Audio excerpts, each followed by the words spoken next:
If you wasted your entire life all the way into old age and then were suddenly told you had less than a year to live, what would you do? That's the question in Akira Kurosawa's 1952 masterpiece Ikiru, where the main character, Kanji Watanabe, has dragged out an empty existence rubber-stamping mountains of documents as a mid-level bureaucrat for the city of Tokyo for the past 30 years. He's a longtime widow with a son who's just waiting for him to die so he and his new wife can use his savings to start their own lives. His office wall is adorned with certificates of appreciation that we the audience understand mean absolutely nothing. And now he finds out he's dying of stomach cancer. The literal translation of Ikiru is to live, and just how to do that is the focus of Watanabe in this story inspired by Tolstoy's The Death of Ivan Ilyich.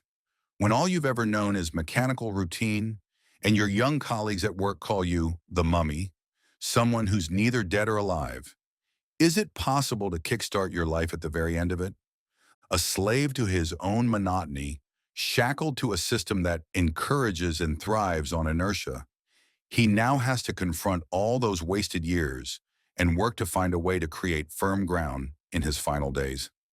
Starting off by looking for escape in drinking, gambling, and some very hazy encounters with women, he only manages to dig his proverbial hole a bit deeper. That's when he has a chance meeting with Mickey, a cute young woman from his office, and he rather bumbles into the turning point of the story. Her simple, uncomplicated youth, complete with easy dreams of buying cheap stockings she can't afford and laughing at life's small pleasures, is a direct contrast to his decades-long stagnation. Inspired, Watanabe resolves to do one important thing before he passes on: to transform a cesspool in his prefecture into a playground for the city's children, a project long stalled by the apathy of the powers that be. Kurosawa's critique of post-war Japan's bureaucracy is scathing. Officials shuffle papers in endless loops, taking a perverse pride in inaction, a system Watanabe once upheld. Now armed with newfound clarity and morality, he becomes a quiet force, traversing red tape with unshakable resolve.